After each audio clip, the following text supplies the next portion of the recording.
Esta es una charla que se tuvo que haber dado hace 5 años más o menos, cuando quedamos en tomarnos un café y por temas varios nunca se pudo cumplir.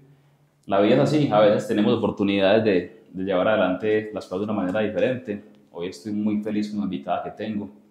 Creo que va a ser muy difícil poder compactar en 1 hora y media todo lo que tienen para contarnos. Intentaremos que sea obviamente lo más concreto posible. Pero tengo conmigo a Daisy Torres, bienvenida a Charlas de Copa. Ay, ¿Cómo estás? muchas Mucho gracias a gusto. ti por invitarme. Yo estoy también feliz, soy Qué súper rico. feliz que me hayas tenido en cuenta porque pues para mí es un privilegio poder seguir como compartiendo con mis estudiantes en su momento y ya verlos como en otros procesos tan maravillosos como esos. Me encanta. Te agradezco a ti por la No, te invitación. agradezco el tiempo por estar aquí. Sé que de pronto el tiempo tuyo es más limitado. Es una mujer muy ocupada, una mujer muy comprometida con su trabajo y que esté el día de hoy aquí para mí tiene mucho valor. Tienes en tu estado de WhatsApp o en tu descripción de WhatsApp una palabra que es muy bonita, que es inspiración. Siento que te describe perfectamente esa palabra. Daisy en su momento fue asesora de grado mía, una persona demasiado influyente en mi proceso formativo, ya en la parte final cuando ya estaba a punto de graduarme. Y tengo un recuerdo muy especial de ti y es esa manera tan particular de orientar procesos. Uno muchas veces en esos puntos de ya finalizar una carrera está muy tenso, está uno con mucho estrés y mucha sobrecarga, y que tú hayas tenido como esa capacidad de bajar un poquito ese nivel de angustia fue para mí muy importante y siento que me dio como mucho impulso para acabar. Hoy quiero que nos cuentes un poquito acerca de tu proceso, de tu trayectoria en la parte pues como formativa, pero quiero que me cuentes de inicio cómo decidiste tú ser parte del contexto de la educación física. ¿Qué te llevó a ti a decidir que en tu vida querías ser parte de este gremio? Bueno, yo me voy a retomar un poquito como a los inicios, pues y un poquito incluso desde la infancia. Yo en el colegio siempre estuve muy relacionada con todo el tema deportivo y participaba de los campeonatos que en esa época ni siquiera existía el INDER, entonces eran más intercolegiados e interclases que Ajá, uno participaba. Y pues yo siempre me metía a baloncesto, voleibol, mejor dicho, yo era la polideportiva, multideportes. multideportiva como se dice. Sí, Entonces, bueno, me iba súper bien, siempre tuve mucho reconocimiento en la escuela y en el colegio en el tema deportivo, ok. también académico, pero más en el deportivo. Y pues después decidí como que yo quiero ser profesora, como que yo quiero Ok. ser profesora de educación física. Y después de eso, entonces dije, bueno, están dos opciones, la Universidad de Antioquia, el Politécnico en esa época. Me presenté a las dos, a la de Antioquia no pasé, pues al Poli pasé. Entonces empecé pues como mi proceso en el Politécnico Ok. en el 2000, que fue una época para el Poli siempre durita porque venía como de un proceso de paro muy largo, entonces yo empecé como en un periodo como un poquito inestable porque no es lo que siempre es junio, enero, sino que empezamos como en octubre. Y bueno, a partir de ahí como que me enfoqué por este tema de lo educativo, pero siempre quería como que, bueno, mi función va a ser servir, y va a ser servir a través de la educación, entonces vámonos por acá. Excelente. En ese momento ya el Politécnico era una facultad de deportes tan destacada como lo es hoy en día, o recién estaba empezando como a ser considerada una de las mejores facultades de deportes de nuestro país, o en ese tiempo apenas estaba empezando como a surgir ese reconocimiento. No, ya era muy Ya estaba reconocida posicionado. y más porque en esa época estaba fuerte, pues estaba nada más la Universidad de Antioquia y el Politécnico, Ok. ¿cierto? No habían otras opciones que ofrecieran licenciatura aquí en la ciudad. Ahora hay muchas, Ok. pero en esa época la de Antioquia y el Politécnico eran las dos fuertes y el Poli siempre ha tenido mucho reconocimiento, pues ya lleva 45 años, entonces en esa época pues ya tenía mucho reconocimiento en todo ese tema deportivo, recreativo y de actividad física, entonces ya estaba fuerte. Súper. Me causa curiosidad una cosa que me cuentas y es que eras muy fuerte a nivel deportivo como a nivel rendimiento y te terminaste yendo por la parte pedagógica. Sí. Hubiese sido lo más fácil para cualquiera que no sabe este tema que te hubiera sido por profesional en deporte. ¿Qué te hizo tomar la decisión de irte por la parte pedagógica? ¿Algún docente que te marcó, alguna persona que dijiste, me gusta lo que hace y me quiero ir por ese camino? ¿O que decantó la decisión hacia la licenciatura y no en profesional?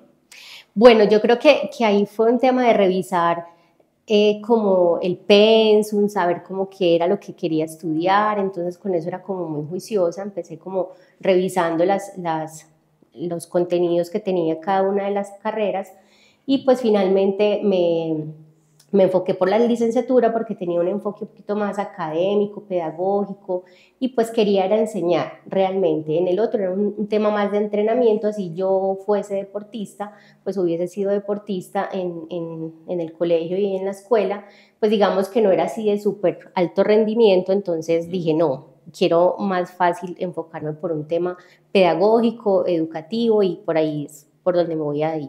Y por eso decidí licenciatura más que profesional. Perfecto. ¿No tuviste como esa decisión difícil muchas veces de los jóvenes que tienen como muchas ideas y no tienen claridad de qué quieren estudiar? ¿Tú tenías súper claro que querías estudiar la parte del deporte y la educación física? ¿O tenías como otros gustos que quizás te hacían dudar un poquito en ese sentido?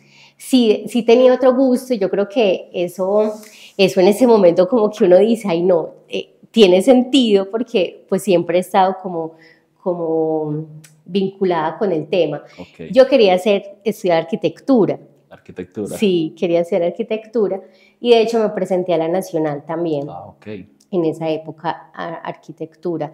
Y pues no, en esa época no pasé tampoco. Entonces, como pasé a licenciatura, pues me empecé a estudiar licenciatura. Pero digamos que estaba como por esos dos enfoques. ¿Qué opinión te merece esa frase que lastimosamente es como muy común en la elección de estudiar licenciatura en educación física, y es que muchas personas lastimosamente lo toman por un tema porque es como lo último, como lo menos difícil, piensa mucha gente, y porque muchas personas buscan alejarse, he escuchado esto muchas veces, una carrera que no tenga mucha exigencia en la parte de las matemáticas, y lastimosamente le dan como un valor muy bajo a lo que es nuestra profesión. Hoy en día tú sabes y eres consciente que la profesión que hacemos nosotros es una cosa que se ha tomado un vuelo impresionante y que se le ha dado mucho más reconocimiento desde que pasó lo de la pandemia. ¿Qué sientes tú en ese sentido? ¿Que ha habido como una ola de deseo de estudiar esta carrera por lo que sucedió, o porque ya venía viéndose como ese potencial en lo que hacemos nosotros en el campo de la actividad física? Mira, no solamente sucede con la licenciatura, sino que con las áreas de las ciencias sociales y humanas. Entonces, digamos que ahorita que estoy estudiando psicología, que estoy a punto de terminar, sucede que las personas que deciden estudiar una carrera que tenga que ver con las ciencias sociales y humanas, pues generalmente a veces lo hacen de manera inconsciente, porque digamos, no revisan de manera juiciosa, bueno, el por qué estoy yo acá o por qué quiero estudiar, sino simplemente como que, bueno, esto es más fácil porque no tiene nada de matemáticas, sí.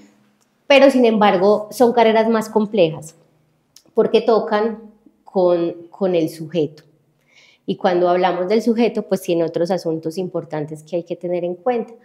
Entonces yo creo que los chicos ahora, los jóvenes que están decidiendo estudiar este tipo de carreras de las ciencias sociales y humanas, pues tienen un reto mayor, ¿cierto? A lo mejor lo hagan de manera inconsciente, pero tienen un reto mayor porque hay unos contenidos humanos que hay que trabajar de manera muy fuerte, y que es lo que ahora necesita la sociedad. Entonces yo creo que el reto es mayor para quienes estudian carreras de las ciencias sociales y humanas que para quienes estudian pues ciencias exactas, ¿cierto? Sin embargo, esa decisión pues partirá también de sus deseos, de sus propósitos, y evidentemente de lo que el mercado está necesitando. Es cierto que nuestra carrera ha tenido un auge muy fuerte, porque estamos en una época donde todo el mundo quiere verse bonito, bueno, muchas personas quieren verse bonitas, muchos otros quieren vivir una vida saludable, tener una vida saludable. Finalmente todo el mundo busca recrearse, todo el mundo, digamos que de alguna manera consigue tener una vida económicamente estable para gastársela en recreación, o sea, tener tiempo para viajar, para pasear. El esparcimiento, el ocio. Sí, para el esparcimiento. Entonces nuestra carrera ha tenido un enfoque pues muy fuerte ahorita, porque de alguna manera estamos como de moda, ¿cierto? Sí. Entre comillas. Y eso ha permitido que nuestro campo de acción se abra. Sin embargo, ahora hay mucha más oferta de actividades, pero también hay mucha demanda de educadores físicos y licenciados y profesionales en deporte, porque cada semestre están saliendo muchísimos educadores físicos, porque antes eran dos carreras, pues dos universidades, Politécnico y Universidad de y Antioquia. Universidad de Antioquia, y ahora hay unas 6, mal contadas, ¿cierto? Entonces, imagínate cada semestre cuánta cantidad de profesionales están saliendo. Ahí el tema es, bueno, ¿cuál es tu enfoque? ¿Por dónde te quieres ir? Y cómo nosotros también como profesionales empezamos a generar mucho más valor y hacer que nuestra carrera pues sea vista de una manera distinta como de pronto muchos la pueden identificar pues de alguna manera. Perfecto. En tu proceso formativo cuando eras estudiante en el Politécnico, ¿recuerdas cuál fue tu mayor reto que tuviste que afrontar cuando muchas veces nos cuestionamos si lo que estamos haciendo es lo que realmente deseamos? Hace unos días tenía un compañero invitado que me contó una experiencia que siento que muchos la hemos vivido y es ese momento de encuentro con la población en los colegios, en las prácticas académicas, en donde él se cuestionaba y nos contaba que llegaba a la casa sin voz, con fatiga y con cansancio pues bastante marcado, y eso lo llevaba a pensar si realmente él sí estaba hecho para eso. ¿Tú tuviste de pronto alguna situación parecida a esa, en donde tuviste como ese momento como de desconcierto y te pudiste cuestionar, o siempre tuviste como un camino fluido hacia tu profesión? Pues la verdad no recuerdo como haberme sentido como agobiado o de alguna manera pues como no identificada con lo que estaba estudiando. No, yo creo que soy absolutamente La feliz de vocación lo que hago. siempre ha Sí, estado soy ahí. súper feliz. Yo hago eso con mucha pasión, es como cuando uno identifica pues su propósito o su ikigai, pues que lo llaman desde la psicología humanista, pero creo que siempre me sentí como que, bueno, esto es lo que yo quiero hacer y lo haría si no me pagaran, porque yo creo que es un espacio en el que uno le puede devolver a las personas un poquito de lo que uno ha podido ser o ha podido formarse. Entonces, hacer como que eso se pueda ver reflejado en los otros y que los otros lo agradezcan, yo creo que ya ahí está uno feliz, ¿cierto? Entonces, no me sentí como que, Nunca. no me sentí. ¿Tu carrera tuvo un desarrollo sin pausas en 5 años? ¿La terminaste o tuviste de pronto algunas interrupciones? Porque muchas veces cuando trabajamos y estudiamos se hace más extensa la carrera, o en tu caso solamente te dedicaste a estudiar, o en ese momento que tenías como a nivel vida que como sobrellevar para llevar tu carrera adelante. Yo la terminé en 5 años, pero sí sucedió que en esa época había muchos paros y algunos Ok. se alargaban un poquito, entonces algunos semestres tocaba hacer pues más apretaditos los semestres y metían 3 en un año. Bueno, Ok. era un poquito más pesada digamos, el proceso en el año porque hacía uno 3 en uno, pero la terminamos en 5 años. Y también sucedía que yo trabajé y estudié toda la carrera, entonces sí, el cansancio pues era más. Yo creo que ese era el reto, ese fue el reto de la carrera, pues como que trabajar y estudiar es un tema complejo para muchas personas porque pues requiere de mayor esfuerzo, de mayor responsabilidad, de mayor Correcto. concentración, de estar todo el tiempo pues como enfocado en lo que quieres hacer y sin desviarte mucho. Entonces, bueno, ese tema de trabajar y estudiar creo que fue un reto fuerte porque yo trabajaba toda la mañana y desde las 2 de la tarde hasta las 10 de la noche estudiaba y al otro día entonces madrugué a Repita trabajar. la rutina. Claro, y eso es pesado, ¿Y ¿cierto? trabajaste en algo que estaba asociado a nuestro campo o en algo totalmente diferente? Totalmente ¿En qué distinto. Yo trabajabas? trabajé en una empresa de un tío que todavía la tiene incluso en el estadio, vende desechables, pues vasos, platos, y surtía a todos los venteros del estadio. Entonces yo iba y les repartía los pedidos y también atendía pues en el negocio. Entonces yo atendía toda la mañana y por la tarde me iba a trabajar.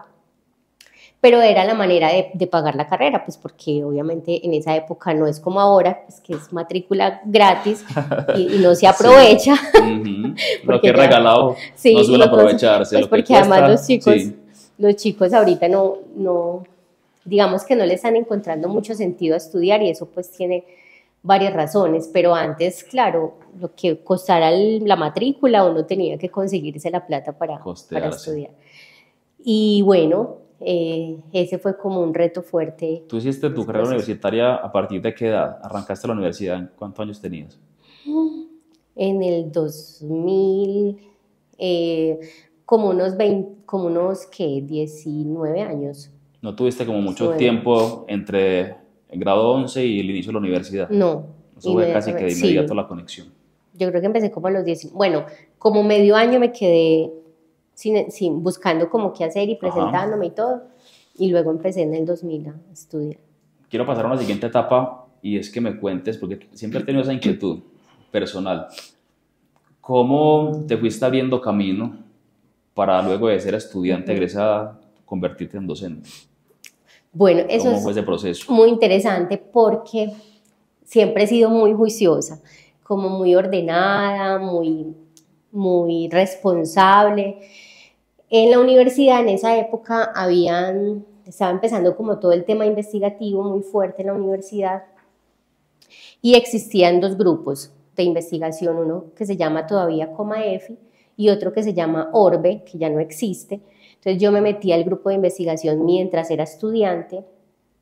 Y estar en ese tema investigativo todo el tiempo me ayudó muchísimo porque eso me permitió cuando era estudiante pues hacer actividades investigativas como escribir artículos, como participar de congresos, como hacer investigaciones de manera conjunta con otros profesores. Entonces eso me dio experiencia investigativa y fuimos muy bendecidos, digo fuimos porque lo hizo un compañero y yo, que en esa época salió un concurso de Colciencias, que ahora es el Ministerio de Ciencias e Investigación, que se llama Jóvenes Investigadores, todavía lo hacen, pero en esa época salió, entonces bueno, nos presentamos nosotros y pasamos. Y en esa época en la universidad hicieron un tema de relevo generacional, hablo ya del 2006. Del 2006-2005 salió la convocatoria, yo me gradué en el 2006, entonces yo me presenté a la convocatoria del Politécnico. Entonces dijeron, bueno, como que usted si tiene experiencia investigativa, entonces le vale como experiencia docente y pasaría, ¿cierto? Entonces nosotros dos nos presentamos y pasamos. Y pasamos porque teníamos entonces ya 2 artículos escritos en una revista que se llama FIEP, que es una revista internacional de educación física que es de Brasil, y publicamos ahí 2 artículos, y bueno, y toda la experiencia que habíamos tenido en el grupo de investigación, pues nos ayudó. Ahora no es tan fácil.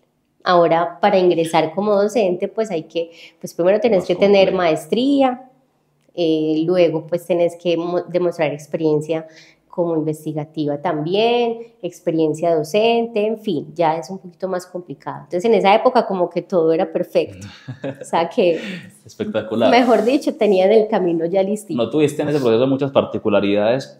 El ser un año antes compañera de muchos y al año siguiente de pronto ya docente, porque muchos se van quedando en el camino y se van atrasando. ¿No te pasó de pronto una curiosidad así que hayas tenido que darle clase a un compañero que fue tuyo hace un tiempo? Contame un poquito acerca de eso. Sí, fue muy curioso. Muy de particular. hecho me pasó con 2, Nicolás, me acuerdo que se llama Nicolás, el chico. ¿Te acuerdas perfecto? Sí, y estuvo conmigo en una de las clases. Bueno, y otro chico que no me acuerdo cómo se llama. Tuvo que haber sido muy particular. Pero sí, claro, les di clase porque yo empecé en el área de investigación, dando clase en el área de investigación, en los talleres investigativos. Y ya después me metí por el área de lúdica y recreación, pero inicialmente en el área de investigación. Y sí, me tocó, fue muy, muy bonito, pero yo creo que cuando uno tiene como seguridad y claro como su conocimiento y lo que puede brindar, pues se hacía muy sencillo y se ganaba pues el respeto de los chicos, entonces ahí no había problema tampoco. Pero hay que tener un carácter especial ahí, el tener esa transición de estudiante y casi que sin darte cuenta ya ser docente no debe ser nada sencillo. Y es lo que te decía al inicio, tú tienes una particularidad y es que eres una docente muy clara, pero también tienes como un carisma especial, que eso a uno como alumno le llega mucho. Entonces seguramente no fue para ti difícil el haber hecho ese paso de transición y haber iniciado en la parte de la docencia. Me contaste que también estuviste en el área de la parte lúdica. ¿Ese se dio mucho tiempo después o también fue como de la mano cuando iniciaste casi que con la parte de la investigación? ¿O ya fue ya más para acá del tiempo? Sí, fue después. Fue después que una profesora que quiero mucho, que es colega, que se llama Rosy Pérez, que muchos de pronto la pueden también conocer, con ella hice digamos, un ejercicio muy, muy bonito académico mientras era estudiante y pues digamos que ella me tuvo como referente para recomendarme. Entonces básicamente ella dijo, no, vea, esta está vacante y yo quiero que, pues ya de ahí sí que está acá como docente, ella coja una de las asignaturas de lúdica y recreación. Entonces me la ofrecieron y yo por supuesto dije que sí. Te dieron el voto de confianza. Sí, entonces así fue como subiendo un poquito más la cantidad de horas que me asignaban en la universidad y empecé con ese proceso de docencia que bueno, a diferencia de muchos, porque no es fácil pues entrar de una vez a la docencia universitaria, digamos, no tuve mucha experiencia, por ejemplo, en las instituciones educativas, solamente el proceso de práctica, pero no tuve como grupos o no estuve trabajando específicamente en una institución educativa, ¿no? Como profesora de educación física, ¿no? Nunca. No. Fuiste directamente con adultos. Sí. Si hubiera sido bonito que pues que me hubieras contado si lo hubieses vivido, pues esa diferenciación de trabajar con niños, que imagino que lo has trabajado, sí, ahorita vamos para mucho. allá con el tema tuyo de tu club. Tú ahorita decías algo que es súper importante y que yo considero que es trascendental y es el tema generacional. Ha existido un marcado, digámoslo, una marcada presencia de la tecnología en los últimos tiempos, de un tiempo para acá. Y también está creo que vinculado con el tema de las exigencias de la parte de las humanidades, que tú lo mencionaste ahorita como un requerimiento fuerte hoy en día que se tiene pues como en el campo. La influencia de la tecnología ha sido un reto grande para nuestros colegas en la parte educativa porque ya hoy en día los chicos no tienen mucho interés por jugar en la calle, por los juegos tradicionales y están muy enfrascados en el tema de la tecnología.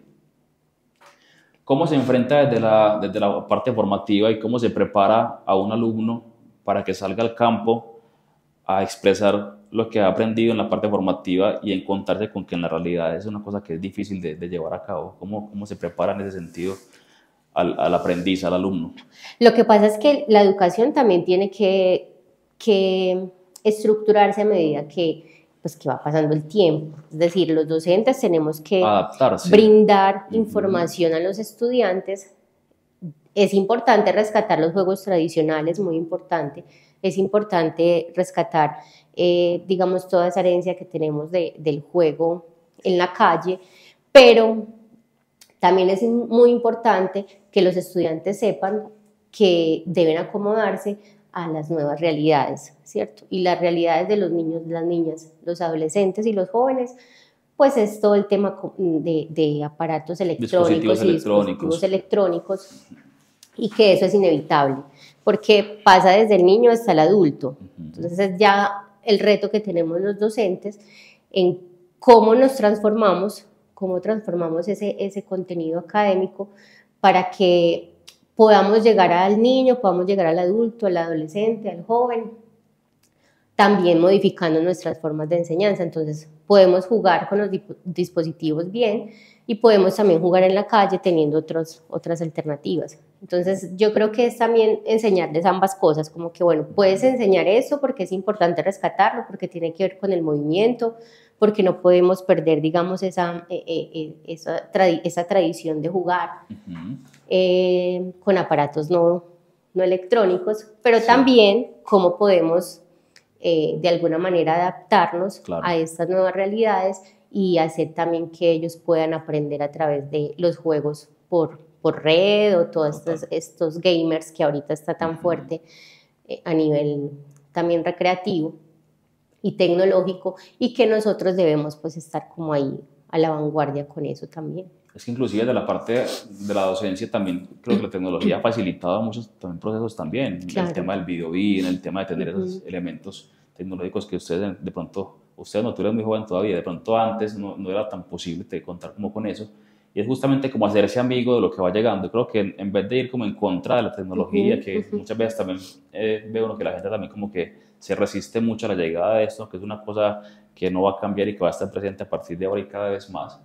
Es como cómo utilizo estos elementos y los coloco en escena para que antes potencien y favorezcan el proceso de un alumno, de un niño, ¿cierto? Sí, pero sabes que sí es muy importante, pues que te decía que debe estar como equilibrado y que es una tarea que tenemos también los docentes, pero no solamente los docentes, sino los padres de familia, que es casi que un ejercicio conjunto, porque hombre, pues es que no está mal las redes sociales, no está mal los dispositivos móviles, no está mal la tecnología, pero está mal cuando ya vemos niños y niñas que están absolutamente adictos a esto, ¿cierto? Y que empiezan de alguna manera a dañar su estado normal en la sociedad. Entonces, le da rabia si le quitas el aparato, no hace sus actividades diarias porque está pegado del aparato, que ya entonces empieza a expresar asuntos de violencia con sus padres, con sus cercanos. Entonces, cuando ya como que de alguna manera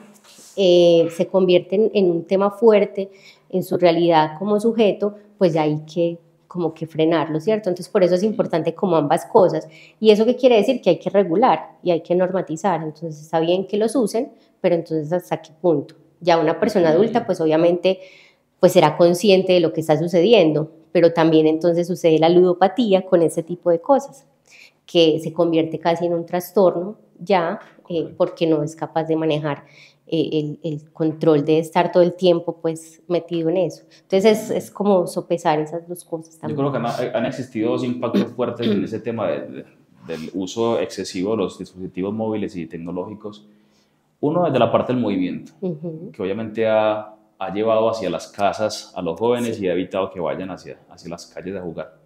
Y otro, el tema psicológico, y tú que estás estudiando psicología nos vas a dar mucha claridad en ese sentido, y es esa exposición de lo que ha pasado siempre, el tema del bullying, que es un tema tan tocado, que si yo recuerdo ha existido siempre, pero el hecho de que hoy en día existen dispositivos que pueden mostrar de una manera más masificada todo lo que sucede, el impacto va siendo más fuerte.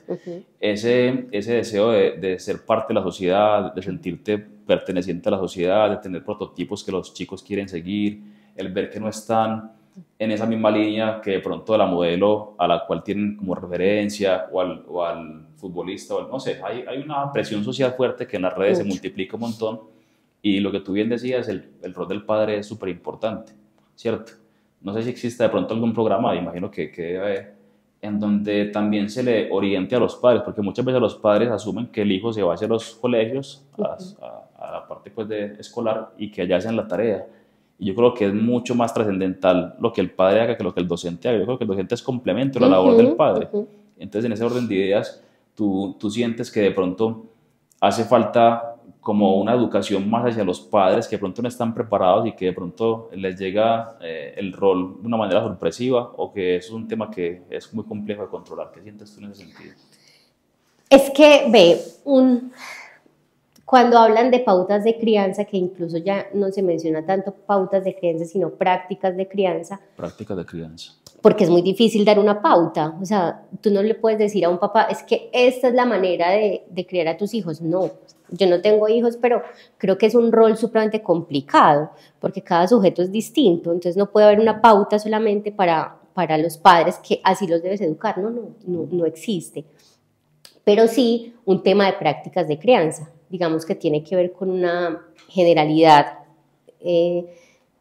entre comillas, normal, como que se pueda brindarle a los chicos y a las chicas en temas de respeto, en temas más como de valores que se deben ganar desde la infancia, ¿cierto?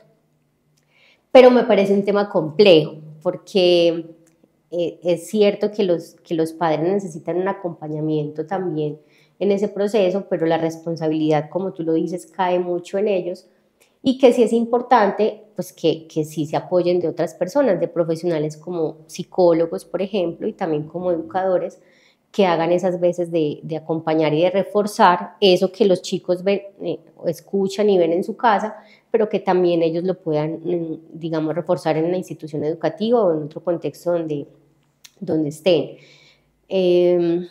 Pero pues no sé, es una responsabilidad que digamos cada uno debe asumir desde su rol, como bueno, desde mi rol, yo qué puedo aportarle a la formación de ese chico o de esa chica, y en esa medida pues que todos aportemos cosas positivas y que el muchacho pueda, pues el niño o la niña pueda, digamos, aprender lo que a él bien le parezca también, porque como están rodeados de las redes sociales y de tanta información todo el tiempo, que a veces es incontrolable, o sea, no es muy difícil. Muy complejo. Muy difícil. Entonces, bueno, es reforzar como esas cosas y acompañarlo para que lo que están viendo en redes sociales pueda conversarse con los padres, por ejemplo, lo que están viendo en redes sociales pueda también en el colegio abrir un poquito más de conocimiento alrededor de eso, que ellos puedan ir comprendiendo un poquito más lo que sucede en su alrededor y que, bueno, que a partir de esa comprensión ellos puedan ir tomando decisiones, ¿cierto? Que es como finalmente lo que se espera y lo que se busca. Pero es un rol muy difícil, pues de ser padre me parece que son complejo. Muy admirables incluso, muy Totalmente admirables. de acuerdo. En el tema de estudiar psicología, en tu caso particular, ¿fue una decisión decantada por tu práctica profesional, porque sentiste que era necesario de pronto vincularle y fortalecerte en ese sentido? ¿O porque tenías como ese gustico por allá también guardado que se te despertó en cierto momento? ¿Cómo te decides estudiar una segunda carrera y que fuese psicología? Definitivamente, tú lo acabas de decir, eso se despertó en la universidad. Sí, por la necesidad que hay de trabajar la salud mental de las personas. Es decir, a mí se me acercan, te lo digo así, estudiantes todo el tiempo con necesidades emocionales, sí, con necesidades emocionales muy fuertes que a veces uno no puede como aportarles un poquito más y yo dije, no es posible, o sea, yo tengo que tener más herramientas para poder aportar en ese proceso porque es una necesidad sentida de toda la población, pues la mía que son mis estudiantes, pero es una necesidad generalizada, ¿cierto? Que por ahí dicen que pues va a ser la pandemia del futuro, pero el futuro ya cercano. Ya. Porque realmente este tema de la salud mental está muy fuerte y porque voy a contar esa experiencia, pues obviamente con mucho respeto, y es que tuve un estudiante muy bueno, o sea, un chico absolutamente increíble, y sucedió que bueno, conversábamos mucho, pero una vez pues me di cuenta que pues cualquier día me dijeron, no, se suicidó fulanito de tal. Y yo dije, no es posible. O sea, ¿cómo puede ser posible que cierto? Uno se pregunta muchas cosas. Sí, uno se pregunta muchas cosas como que, ¿cómo es posible? Pero claro, ya uno estudiando psicología entiende que es muy posible. Y que es muy posible que muchas personas estén pensando en suicidarse y no tengan entonces con quién hablar o con quién expresar su dolor y todas sus emociones o aquello que lo agobia y que eso hace que muchas personas decidan hacerlo, ¿cierto? Pues eso tiene pues mucho de fondo. Muchas connotaciones que hay que sí, muchísimo de fondo y que es una causa de muerte a nivel mundial. De las principales. De las principales. La depresión. Sí, entonces todo ese tema de salud mental es delicado y yo creo que como mi razón, yo creo que mi propósito de vida es como aportarle a los otros y ayudarlos, más que ayudarlos a aportar de lo poquito que uno puede aportar, creo que es un complemento perfecto, que el tema de la psicología con lo educativo pues es perfecto. Y bueno, yo creo que ahí fue donde surgió, como ver esa necesidad que hay tan latente en los estudiantes y pues en los sujetos frente al tema de la salud mental.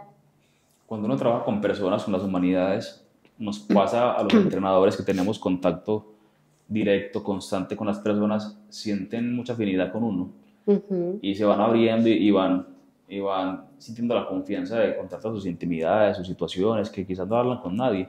En tu caso como docente, el hecho de que seas tan joven también, eso acerca mucho a las personas. Quizás muchas personas en la casa no tienen con sus padres la confianza de sentarse a tocar temas sensibles y prefieren callarlos. Y cuando encuentran una persona como tú o como yo, que estamos en contacto directo, sienten esa afinidad para contarlo.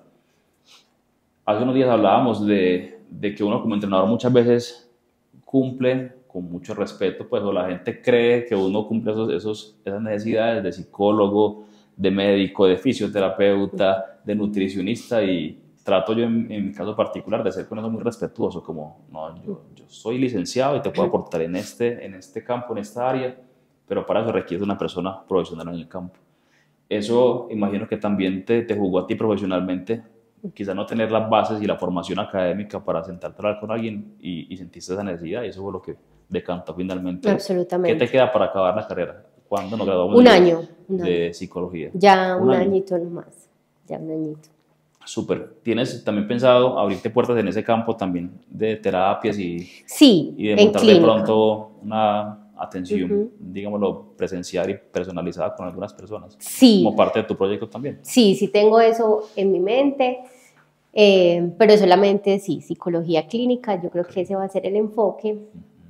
Sin embargo, también se está abriendo pues otro espacio con la psicología deportiva que también me gusta, entonces Súper. creo que estaría moviéndome en esos dos, pues en lo clínico y en lo Lo deportivo, deportivo. que son como los dos que más me gustan. Digamos que lo educativo también, pero va a ser más un tema desde lo clínico, no como estar, pues no espero emplearme en algún lugar, no. Eso sí lo tengo muy claro, como que voy a salir de psicología y me voy a emplear a No. trabajarle pues a otra persona, no, porque ya no está dentro de mis propósitos de vida, sino que es hacerlo como por pasión pues obviamente también por pues devengar algo, porque pues, Claro. pero en el momento que pueda hacerlo también gratuito una persona que lo necesite y que sea muy necesario, pues lo voy a hacer, ¿cierto? Porque hace parte del servicio, pero sí, es como en esos dos campos. Tienes un marcado gusto por el emprendimiento, ¿cierto? Y lo que acabas Sí, de decir refuerza esa idea, que no quieres trabajarle a nadie. Y ya cuando uno toca el emprendimiento, yo creo que ya es complejo de volverse al otro campo, que es respetable y la gente que lo hace también es muy valioso. Pero vamos con el tema del emprendimiento. Tú tienes un club de badminton, se llama Club sí, Pona. Puna, Puna se pronuncia, Puna, Puna, sí. perdón, ya no se me olvida más.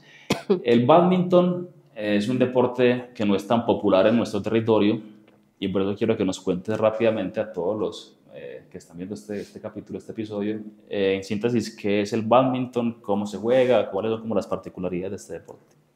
Bueno, antes voy a decir que tocamos un tema que me encanta, pues Sí. que es ya pues como todo el tema de Te toca la fibra empresarismo. ya el tema del Sí, sí, a emprendimiento. mí me amo la educación, pero también amo el tema de empresarismo, pues y de emprender, porque siempre ha estado como en mí. Entonces, con el club lo tenemos hace 13 años y fue pionero acá en la ciudad de Medellín, cuando iban a hacer acá en Medellín los Juegos Suramericanos en el 2010, empezamos como con el proceso, porque acá era absolutamente desconocido, Desconocido. súper desconocido, pero es el sexto deporte más practicado en el mundo, Mira, porque en el caso, por ejemplo, de los asiáticos, pues es el deporte que más practican, el número uno. es el número uno para ellos.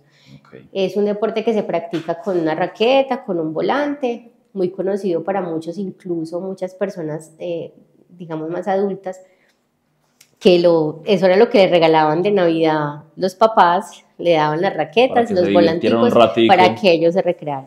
Okay. Pero pues no pensaban que era un deporte tan reconocido, digamos, a nivel mundial.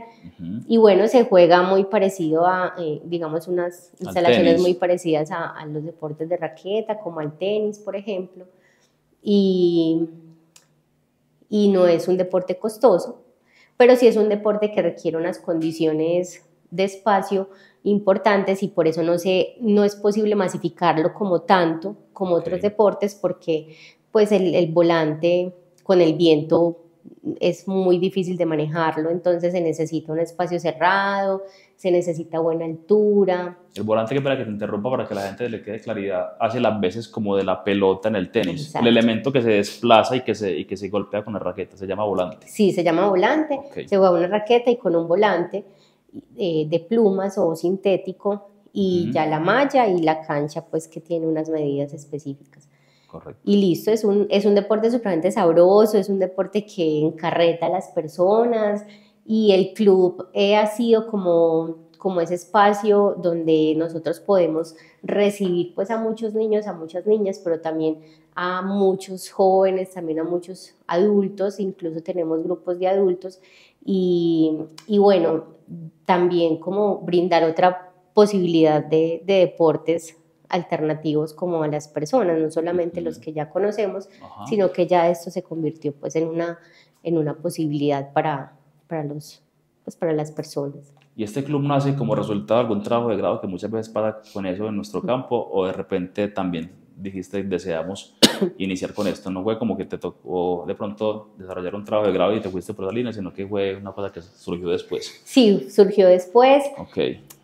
Como te digo, con los Juegos Suramericanos, yo trabajaba en el INDER de Medellín y pues por ser un deporte tan nuevo. ¿Cuál fue el momento que tú dijiste, yo quiero hacer esto? Cuéntanos ese detalle, esa experiencia. Sí, ¿Cómo esa fue? historia es linda, Sí. porque entonces, bueno, yo trabajaba en el INDER y bádminton pues acá no se conocía, no había ni siquiera liga ni nada, y tocó, pues armaron como una liga, pues no estuve como en ese proceso, pero el caso es que del INDER nos invitaron a una capacitación de juzgamiento. Y casi que nos llevaron como que ustedes tienen que estar en esa capacitación porque necesitamos jueces perdón, para los Juegos Suramericanos. Sí. Y entonces, bueno, nosotros fuimos a la capacitación. Tú las oportunidades las coges y no las piensas, ¿cierto? Me he dado cuenta de eso. Sí, claro. Tienes una oportunidad y de una asumes. Sí, claro. No la piensas mucho. La capacitación, vámonos. Vamos. Entonces aprendimos pues a ser jueces y en esa época, pues en los Juegos Suramericanos nos pusieron a nosotros como jueces. Y bueno, y desde ahí yo empecé como, yo dije, ay no, ese deporte es muy bueno, sí, ese deporte es muy sabroso, entonces, mejor dicho, al día siguiente me compré raquetas, me compré volantes y empecé a practicar. Y por ahí me fui metiendo, como aquí no había, estaba pues como la liga constituida para poder realizar los Juegos Suramericanos y que se pudiera pues hacer todo el proceso, pero pues la liga en esa época, digamos que no tenía los clubes funcionando. Habían unos clubes que se habían constituido, pero yo creo que ahí para poder armar la cosa. O poder mostrar pero, algo ahí. Sí, pero no era, digamos, algo así supremamente oficial porque no se conocía. Entonces empezamos, me reuní con dos compañeros, dos amigos, licenciados también, y montamos el club. Entonces nos metimos en eso, averiguamos toda la papelería que se necesitaba para montar el club con el INDER de Medellín y montamos el club. Y desde esa época, desde 2011, que nos dieron el reconocimiento deportivo, fuimos el primer club con reconocimiento deportivo en la ciudad. Bueno, incluso creo que de pronto está en el país, pero no estoy segura de eso, pero creo que sí. El dato lo vamos a tener. Y empezamos y yo creo que hemos sido uno de los clubes, o si no es el club que más ha generado reconocimiento del deporte a nivel municipal y departamental también, incluso a nivel nacional, y hemos trabajado pues muy fuerte, hemos logrado conformar un equipo muy importante. Yo creo que eso es lo más importante de cualquier empresa o emprendimiento, poder generar un equipo de trabajo con el que te sientas seguro, con el que te sientas apoyado, y bueno, así empezamos con el club. Nos ha generado muchísimas satisfacciones, tanto que ahorita por ahí el 80% de los que están en Selección Antioquia son chicos que empezaron con nosotros muy chiquitos, desde los 5 años recibimos nosotros, y que ya los vemos que hacen parte de Selección Colombia, que son chicos que han generado su proyecto de vida a través del deporte, que muchos también han visto una posibilidad en el bádminton para salir de asuntos complejos en sus barrios. Y bueno, eso nos ha generado muchísima felicidad porque creemos y estamos seguros que aportamos al desarrollo de la sociedad. Eso te quería preguntar, que me parece lo más trascendental ahí, ese impacto social. Pero antes que eso, me parece curioso cómo se genera convocatoria, cómo se genera atracción, cómo se genera entusiasmo en los jóvenes y niños que están en nuestro entorno para irse hacia un deporte que no es o no era tan reconocido en ese momento. ¿Cómo hicieron en ese caso estrategia de marketing o cómo hicieron la bullita, como decimos coloquialmente, para llevar gente hacia ese deporte? Definitivamente ahí sí fue una estrategia de ventas a través de las redes sociales, pues una estrategia de marketing muy fuerte.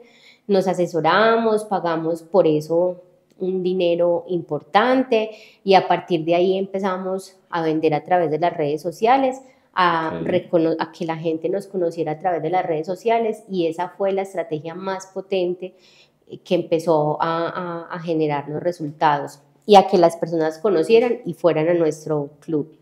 Y todavía la seguimos haciendo. todavía la seguimos haciendo, sin embargo no tenemos espacios disponibles, muchos espacios disponibles para practicarlo, entonces es difícil pensar en un crecimiento cuando ya hay tanta gente, ya hay más clubes también y solamente tenemos un espacio, entonces abrirse más, hay que pensar en, bueno, cuál va a ser la otra estrategia para podernos abrir en otros lugares. Sin embargo, hemos hecho pues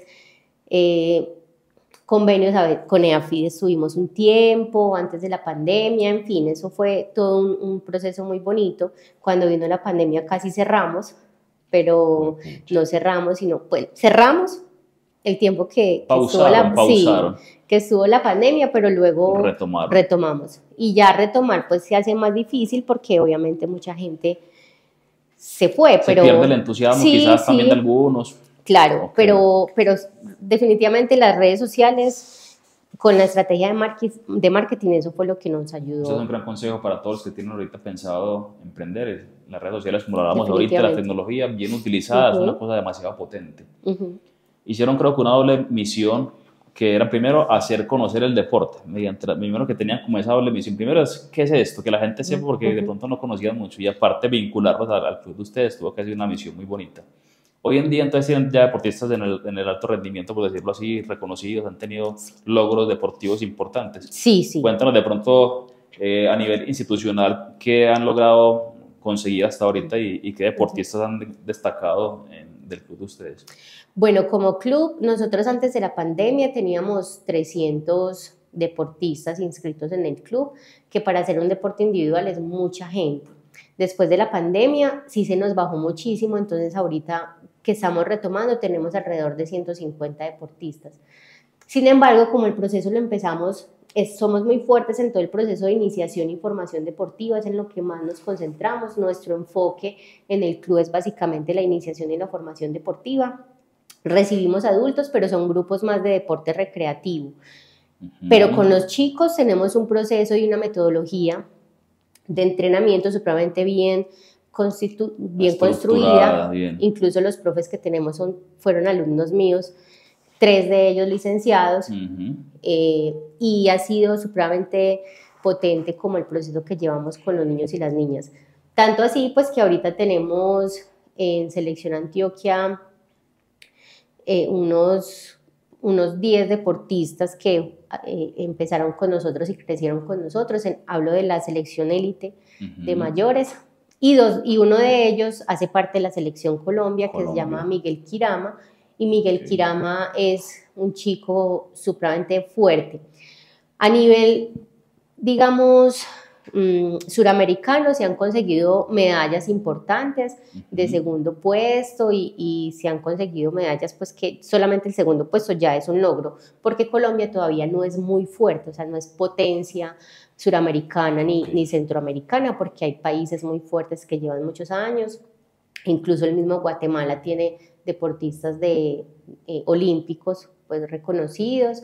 México también es muy fuerte, y ya pues a nivel de Norteamérica, Canadá y Estados Unidos pues tienen un trabajo muy fuerte. Y pues si hablamos a nivel mundial, pues bueno, ya es otro cuento. Entonces estamos empezando, pero creo que hemos hecho un buen trabajo, los muchachos han hecho un buen proceso.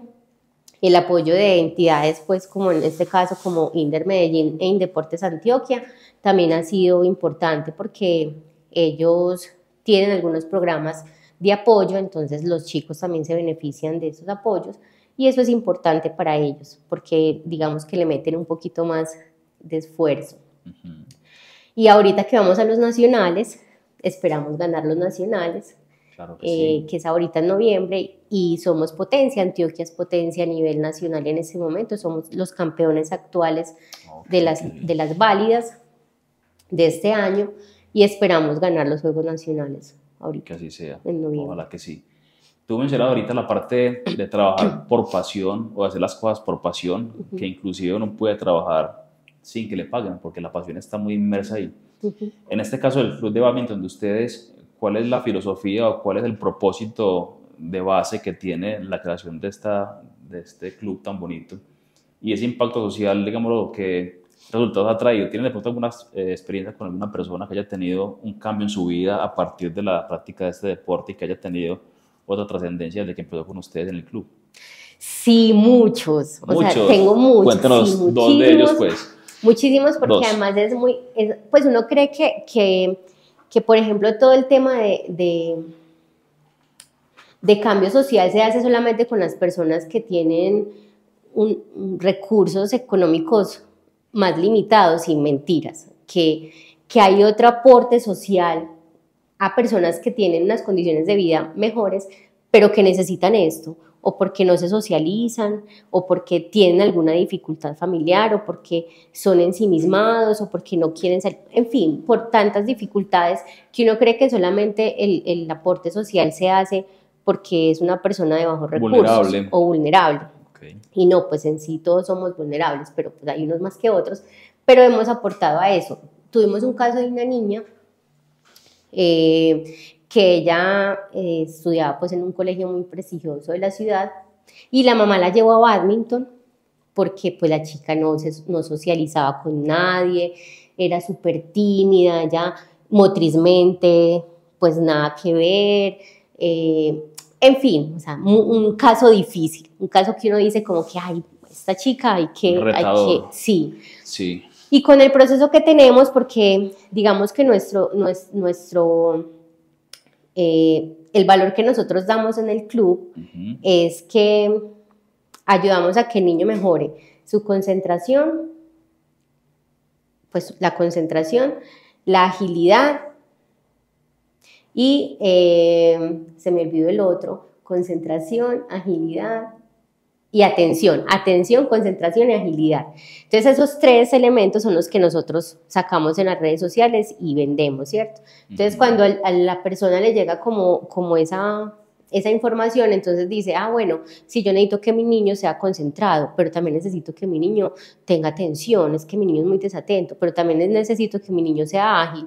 Entonces digamos que tocamos esos dolores que se llaman pues en este tema del marketing, como esos dolores de las personas, y pues los niños llegan a nosotros. Entonces esta niña llegó porque pues la mamá dijo, no, pues es que ella no se concentra, ella motrizmente nada que ver, definitivamente necesito que ustedes me ayuden. Y esta chica tuvo un cambio, o sea, la cosa más espectacular, pues la familia, se le convirtió a ella la familia del bádminton, algo muy importante para ellos. Ella estuvo con nosotros, viajó con nosotros a torneos a nivel nacional, es decir, ya su desenvolvimiento era distinto, y los papás agradecidos, felices, es una cosa impresionante. Claro que sí. Y tanto es así, pues que ella ya vive en Cali, y cuando viene nos busca, solamente como para saludarnos y agradecernos, y el cariño que tienen como por el club es importante. Entonces, bueno, yo digo que ese poquito de aporte que uno puede darles, pues es muy significativo si hace esos cambios. Pero también tenemos aquellos chicos que han crecido en condiciones vulnerables, pues más fuertes, y que vieron en el bádminton una posibilidad de salir de contextos violentos, de contextos de droga, de contextos difíciles que se ven en los barrios, y que esto les ha permitido en este momento, por ejemplo, estudiar, en este momento tener incluso sus propios emprendimientos, porque el chico ahora tiene una barbería, entonces está en ese proceso de montar, pero además está estudiando, pero además se ve una persona distinta, pues cuando ya tú la observas pues en su generalidad. Entonces, bueno, como ellos dos, realmente muchos. No todos hemos logrado mantenerlos, pero los que logramos mantener, bueno, para nosotros ya es un aporte significativo pues a la sociedad. Pero entonces ya para que la gente, ya para filtrar el tema, y si hay algún interesado en ser parte del club de bádminton, ¿hay cierto límite de edad? O sea, ¿hay un proceso formativo de cierta edad hasta cierta edad, y a partir de ella el deportista se va solo? ¿Hasta qué punto atienden ustedes entonces el público? Nosotros iniciamos desde los 5 años, desde los 5 hasta los 14, digamos que es el enfoque fuerte que tenemos. Como les dije, es iniciación y formación deportiva, entonces tenemos hasta los 14 años. Los niños de 14 años que son muy, pues digamos, muy destacados, sí, los pasamos a selección junior, a selección Antioquia junior, y ya que hagan su proceso en selección Antioquia. Aquellos que no, los dejamos con nosotros y seguimos el proceso pues ya en las otras categorías, pero digamos que ya el proceso no es tan enfocado como a que ellos sean un súper alto rendimiento, porque no todo el mundo alcanza el alto rendimiento, tú lo sabes. Sí. Entonces, más lo toman como un tema recreativo, de socialización, de seguir jugando el deporte, de seguir mejorando, por supuesto, pero ya como un tema menos de alto rendimiento, ¿sí? Competitivo, pero no ya alto rendimiento. Y tenemos hasta los 50 años, pues incluso un poquito más, personas que quieren practicar por hacer deporte, por diversión. ¿Y dónde está ubicada como la sede donde reciben ustedes los deportistas? Estamos en la unidad deportiva Atanasio Girardot, en el Coliseo de Combate. Perfecto, aquí haremos entonces abajo los números de contacto. Listo, para que la gente pueda hacer esa revisión de la información. ¿Tú tienes como deporte favorito cuál? El tenis. El tenis. Sí. ¿Y como tenista favorito a quién?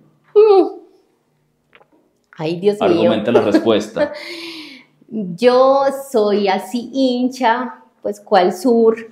¿Fanática? Sí, de Roger Federer. Roger Federer. Sí, Roger Federer. ¿Por qué?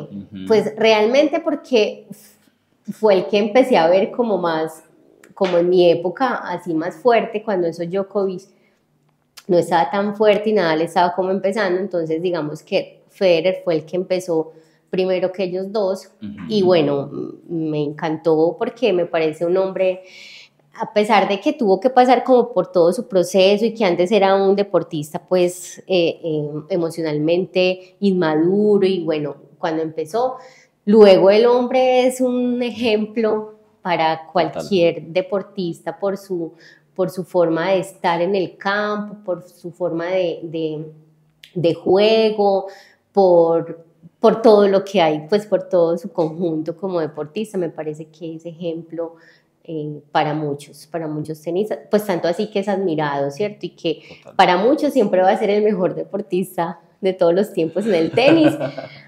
Así ya los números se los hayan pasado Nadal y Djokovic, no importa, sigue siendo como para nosotros, por todo su conjunto, el mejor deportista de todos los tiempos. Eso te iba a preguntar, que muchas veces elegimos los deportistas que más nos gustan como muy estrictamente por la destreza física o por sus capacidades físicas, pero yo siento que uno se conecta con el deportista mucho más cuando desde las cualidades humanas se conecta uno con él. Yo imagino que tú te sientes muy identificada con lo que es él como persona, la manera en que se expresa, la manera en que se mueve en su vida, la manera de su entorno familiar. Entonces yo creo que eso tiene un poder más fuerte ahí. ¿Tú tuviste la oportunidad de ir a ver algún partido en algún momento, cierto? Sí. Cuéntanos un poquito esa experiencia de pasar de ver un deporte en televisión y ya estar en un escenario deportivo de esos tan grande a nivel mundial. ¿Cómo fue esa experiencia? Bueno, yo creo que todos debemos cumplir los sueños y que siempre van a ser posibles. Entonces, en esa medida yo dije, yo quiero ver a Roger antes de marcharse, pues antes de retirarse del tenis. Y tuve la oportunidad, pues lo planifiqué, lo organicé, lo proyecté, lo visualicé, porque así es como se consiguen los sueños también, visualizándolos, proyectándolos, pensándolos, pues estructurándolos también, porque no es solamente soñar y ya, sino hacer la estructura y visualizarlos. Entonces yo dije, voy a ir a Miami. Miami. Sí, voy a ir al Miami Open. Eso fue en el 2000. Pensé que había sido el US Open. Fue el sí, el US Open, pero fue en Miami. Fue en el partido fue en la ciudad de Miami. Y fui allá. No, fue una cosa impresionante. Una experiencia o sea, fue una cosa muy única. Bonita porque verlo, pues de hecho perdió ese día. Okay. Sí, yo pensé que lo iba a ver más tiempo, pero perdió en la primera ronda. ¿En la primera ronda? No, en la primera ronda lo eliminó. Una cosa impensada. Sí, pero bueno, ya no importa. El caso eso pasa en segundo plano, ya solo hecho de haber estado ahí presente, creo que... Ya. Sí, es una experiencia distinta, ver el deporte como en vivo y en la televisión, son dos sensaciones muy, muy distintas, y ya es como que uno dice, ya sueño cumplido, súper bien, me voy feliz y listo. Y bueno, no solamente lo vi a él, sino que vi a otros también en los Olímpicos de 2018, de 2016 en Brasil. También pues tuve la oportunidad de ir porque lo iba a ir a ver a él, pero se lesionó y no fue. Entonces, bueno, allá pude ver a Nadal y pude ver a otros deportistas también. Y es experiencia muy bonita. Yo creo que a quienes nos gusta todo ese tema del deporte, de la actividad física, pues sobre todo el deporte también. Es un privilegio poder cumplir ese tipo de Sí, sueños. ver como estos grandes deportistas ya jugando en campos, en el campo de juego de manera presencial es una sensación distinta. Yo creo que muchos que hayan tenido esa oportunidad, pues es algo muy bonito que a veces es difícil de explicar. Sí, no he dicho nada, no, pero, sí, está muy bien. es muy bonito. Claro. Esa es la emoción que le invade uno cuando Sí, espera sí, uno sí. que le gusta uno mucho. Total. Un poquito paralelo al campo de la actividad física, también quiero que nos cuentes un poco, ya que han denotado ese gusto por el emprendimiento, y es que un profesional también debe en cierto momento buscar alternativas diferentes, como ser un poquito más variado con respecto a sus ingresos y buscar alternativas en otros campos también. En el caso tuyo también tienes involucrado inversiones y estás en el campo de inmobiliario. Cuéntanos un poco también cómo surge ese deseo, que ya lo voy como conectando con tu gusto por la arquitectura que nos contaste al inicio. Pero dame claridad en ese sentido, cómo te decides o cómo das el paso para empezar a invertir en este campo. Bueno, yo creo que eso surge también a raíz de lo que nos va exigiendo el medio. Es que a veces uno piensa que, bueno, yo estudio una carrera, salgo y me voy a emplear inmediatamente después en lo que yo quiero ser, y no sucede de esa manera. Quienes podemos contar esa historia, pues muy bien, ¿cierto? Gracias a Dios, sí. pero no todo el mundo, digamos, tiene esa posibilidad, y menos ahora cuando hay tanta competencia también en el tema de la educación física, la recreación y el deporte. Entonces, en una época yo trabajaba en el INDER, yo trabajé en el INDER a 13 años, muy agradecida con el INDER, yo amo esa institución. Sin embargo, los contratos por prestación de servicios pues siempre duran un año y pues no están en la obligación de volverte a contratar. Entonces, para mí a mí eso me parecía como hasta retador, porque como que me obligaba, como que de decir, listo, se te va a acabar el contrato, ¿y qué vas a hacer? Entonces yo pensaba, no, hay mucho por hacer. O sea, la plata está hecha, como dicen. Entonces hay mucho por hacer, y entonces el tema de la propiedad raíz siempre me ha gustado mucho. Mi mamá y mi papá me decían siempre como que la mejor inversión es en propiedad raíz, ¿cierto?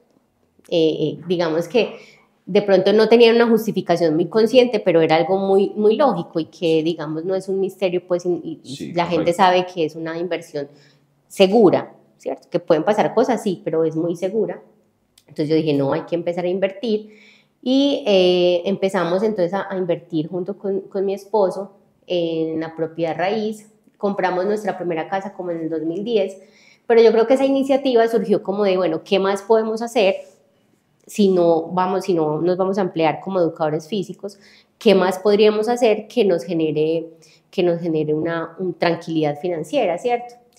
Y a partir de la época en que nos casamos, éramos muy juiciosos, tuvimos negocios antes, tuvimos negocio de carro de perros, tuvimos una tienda de zapatos, de ropa, ¿cierto? O sea, nosotros nos movimos por muchas inversiones, siempre nos ha gustado estar como en eso, hasta que ya dijimos como que nuestro enfoque va a ser la propiedad raíz, y nos gusta movernos mucho por eso. Hay un libro muy bonito que te lo voy a regalar, prometido, que se llama Una sola cosa, y ese libro a nosotros nos transformó mucho más como la visión, como que listo, es una sola cosa, entonces vamos a enfocarnos en la propiedad raíz.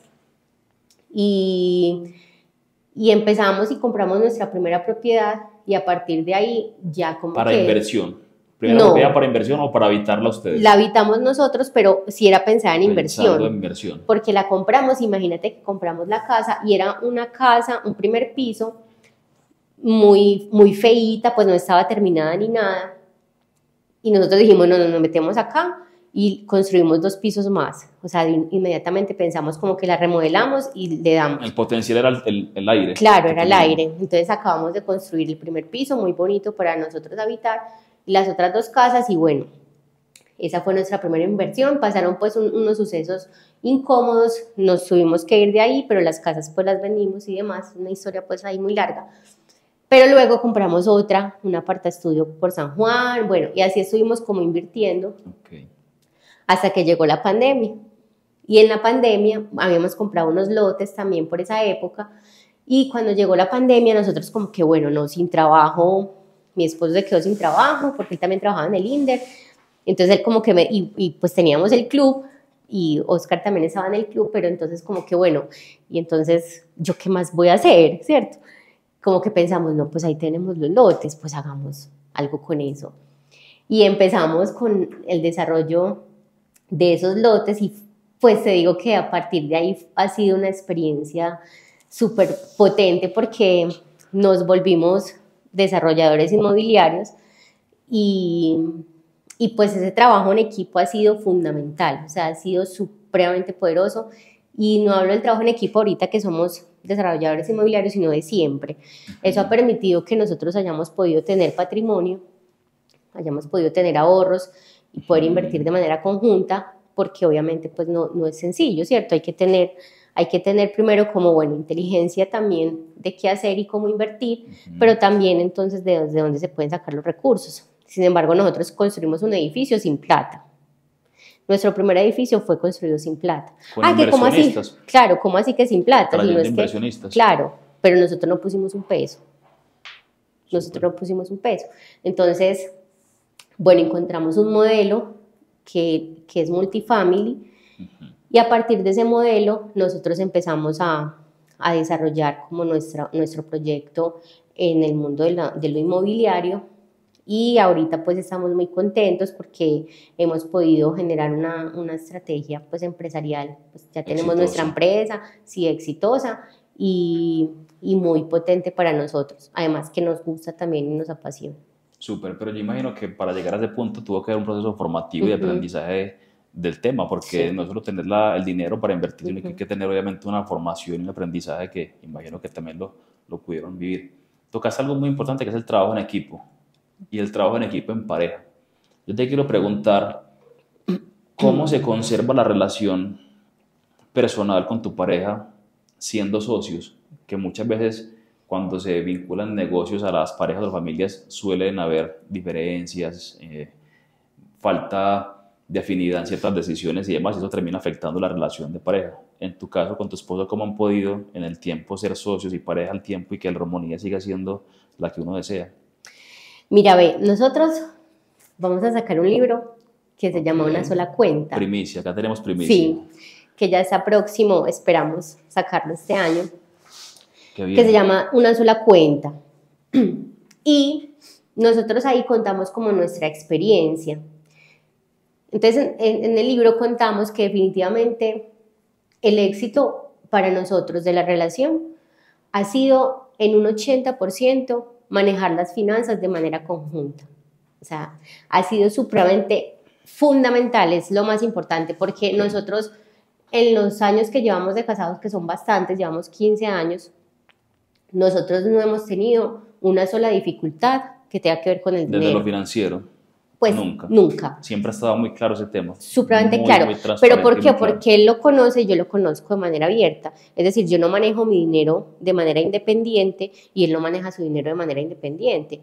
Y tampoco lo hacemos como lo hacen muchas parejas, que también lo contamos en el libro, y es que yo me encargo de estos gastos, tú te encargas de esos gastos y ya, ¿cierto? Y ese y ya es otra plata, mucha o poca, que pueda quedar ahí en medio de la relación, que ni tú sabes en qué yo me la gasto, ni yo sé en qué tú te la gastas. Y eso en ocasiones genera dificultades entre las parejas, como que, pero ¿cómo así? Si tú ganas más que yo, claro, tú ganas más que yo y entonces ¿qué estás haciendo la plata? O tú ganas más que yo y entonces a ver, ¿cierto? Entonces empiezan problemitas complejos. Sí. Digamos que en ese caso nosotros no hemos tenido esa dificultad porque todo lo metemos a una sola bolsa, que es lo que nosotros llamamos una sola cuenta. Y la sola cuenta no se refiere a que nosotros abramos una cuenta de ahorros para los dos, no. Él tiene su cuenta, yo tengo mi cuenta, pero yo sé cuánto se gana él y él sabe cuánto me gano yo.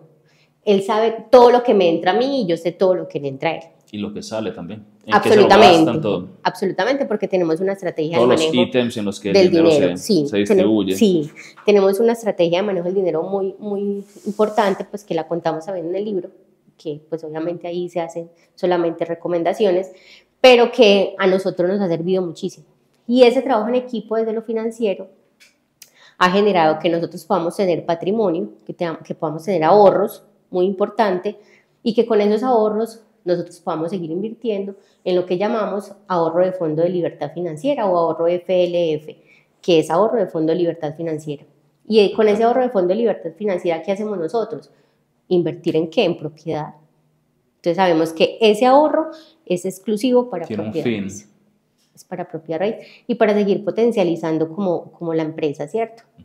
Entonces, yo creo que ese ha sido el éxito de ese trabajo en equipo, como mantener las finanzas de manera conjunta, sin engaños, ahí hay un tema importante que también lo tocamos en el libro, que se llama ego, sin temas de ego, porque entonces en ese caso los hombres pueden tener muchísima resistencia a eso y también las mujeres pueden tener mucha resistencia a eso, como que la plata es mía y yo por qué te tengo que dar, o la plata es mía y yo por qué bueno, en fin. Okay. Pero que ese ego, digamos que hay que trabajarlo y hay que hacer coequipo con el otro. Definitivamente para nosotros pues ha sido un éxito. No es que tenga que ser así porque hay muchas parejas que son exitosas y manejan el dinero de una manera distinta. Okay. Pero en nuestro caso ese ha sido pues como el éxito. Excelente. ¿Qué sueños has cumplido tú hasta el día de hoy y qué otros tienes por delante? ¿Cuál es tu visualización a nivel futuro de objetivos, ya sea personales, laborales, empresariales? ¿Qué tienes tú en tu proyección de aquí a unos 5 años que desees cumplir? Bueno, yo quiero hacer un doctorado, despuesito. Queremos ya estar, pues digamos, en términos financieros, pues ya lo estamos, pero pues libres. Digamos, estamos libres. Pues la libertad financiera que hablabas ahora. Eso, que no la llamamos ya tanto libertad financiera, sino como tener seguridad financiera. Seguridad. Entonces, obviamente que esa seguridad financiera nos aumente mucho más. Y bueno, no, yo creo que esto puede sonar muy cliché, pero pues todo el mundo quiere viajar, era lo que te decía ahorita, pues uno finalmente lo que espera es poder tener tiempo para divertirse y para viajar y para hacer pues las cosas que les gusta hacer. A mí me gusta caminar, por ejemplo, hacer senderismo y hacer trekking en montaña, entonces yo quisiera subir montañas a nivel pues, del mundo que son duritas, pues yo quisiera conocer otros países, otras culturas,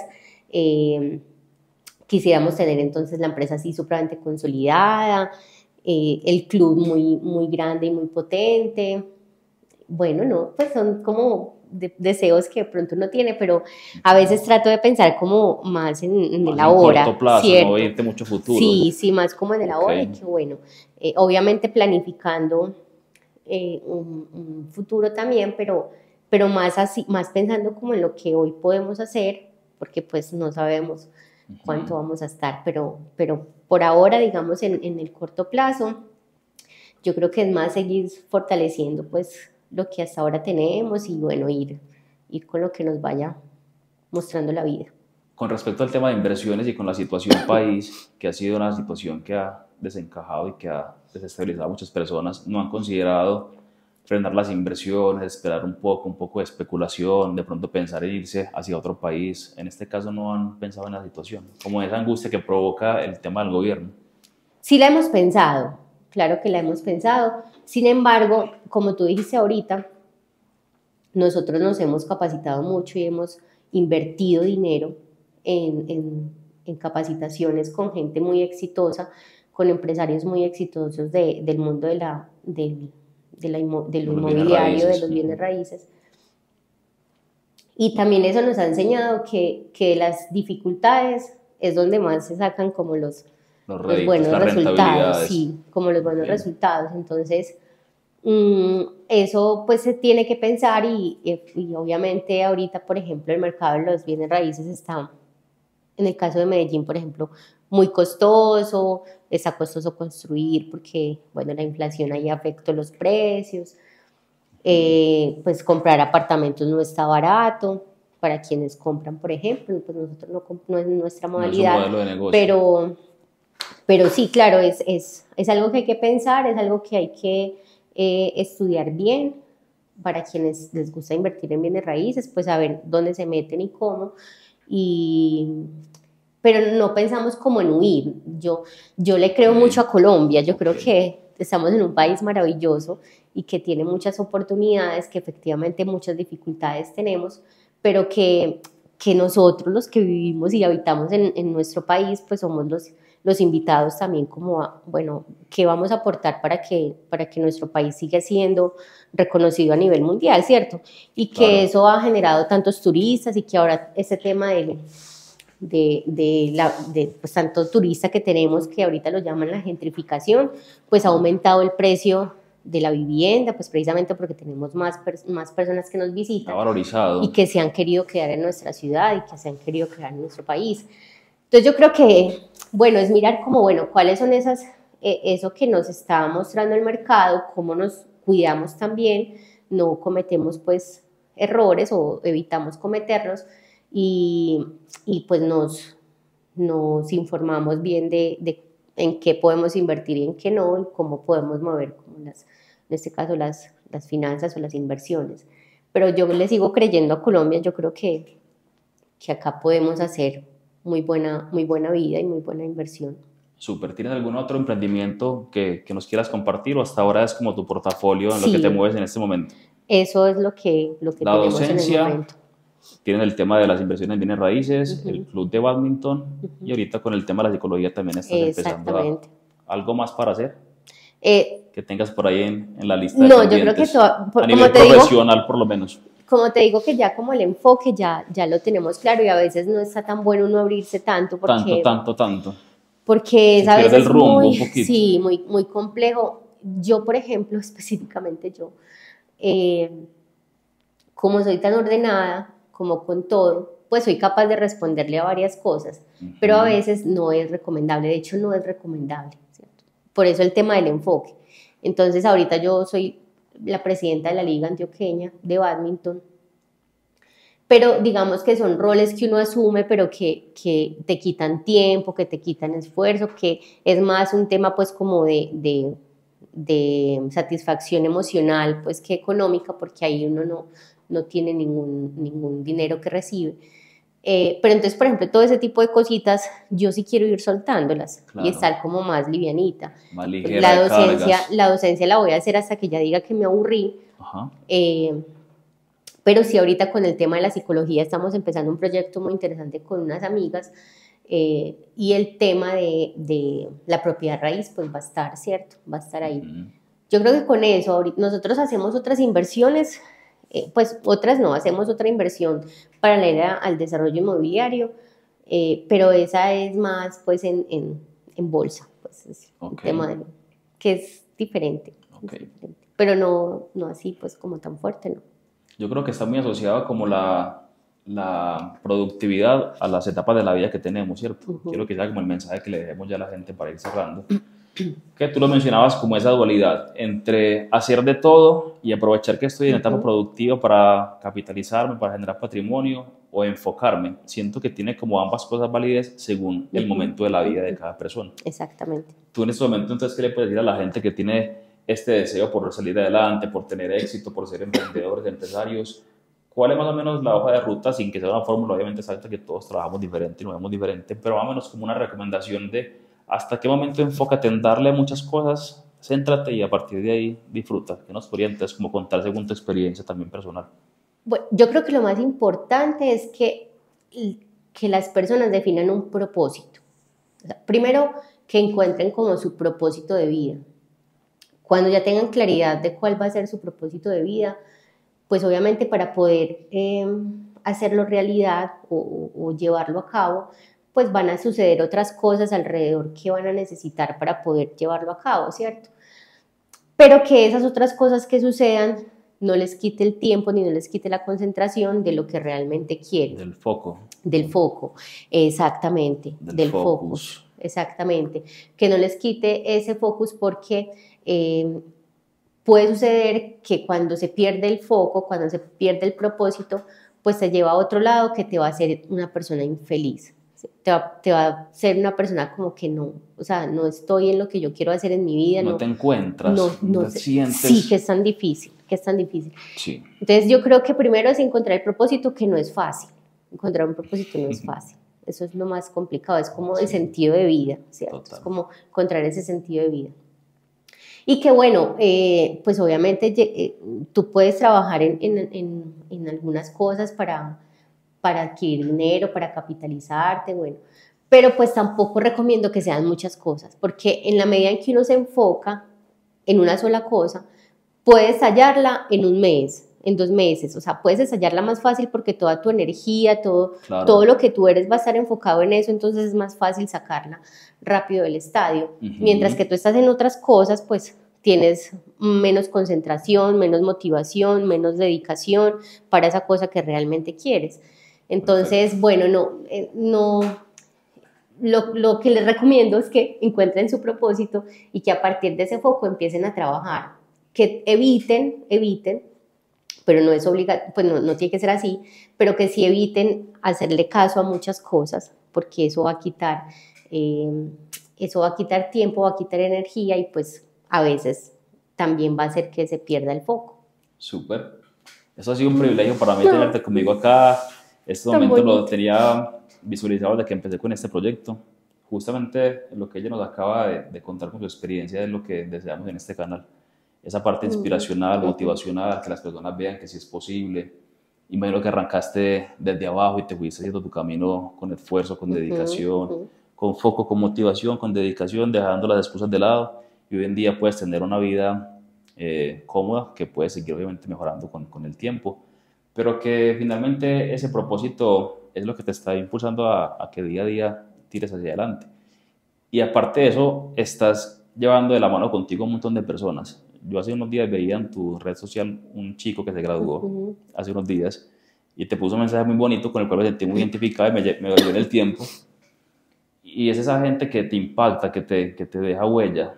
Y siento que eso no tiene precio y eso creo que es lo que te alimenta a ti el alma y te mantiene todos los días con deseo de seguir adelante. Te agradezco mucho por tu tiempo, por estar aquí conmigo. ¿Cómo te sentiste? No, feliz. Muchas gracias a ti. Yo soy feliz cuando Genser me llamó para acompañarlo en este espacio.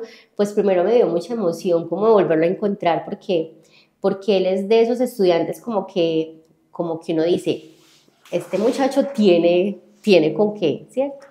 Y que es excelente, que fue así súper disciplinado mientras estuvo en la carrera. Entonces uno sabe como que, bueno, ya verlo en este ejercicio, uno dice, qué bacano que pudo ver otras cosas, qué bacano que se está intencionando desde otra perspectiva, qué bacano que está abriendo otras posibilidades y que de alguna manera va a ser ejemplo para otros educadores físicos que también están en este proceso. Entonces para mí fue un privilegio, muy agradecida por la invitación que me hiciste. Bueno, y espero que me vuelvas a invitar. Claro que y sí. hablemos de otras cosas, que sé yo, de otro tema que sea de interés para tu comunidad. Y espero y deseo de corazón que puedas crecer mucho en esta nueva propuesta que tienes tan bonita, que seguramente así va a ser porque tu disciplina y dedicación y todo lo que tú tienes acá que te va a empezar a identificar, pues sea realidad y puedas alcanzar lo que quieres alcanzar. Entonces, muchas gracias a ti. No, gracias a ti, gracias a todos por estar aquí presente con nosotros. Daisy Torres, maestra, Genser Pérez, charla de copa, que estén súper bien. Chao. Feliz día. Ay, qué bonito.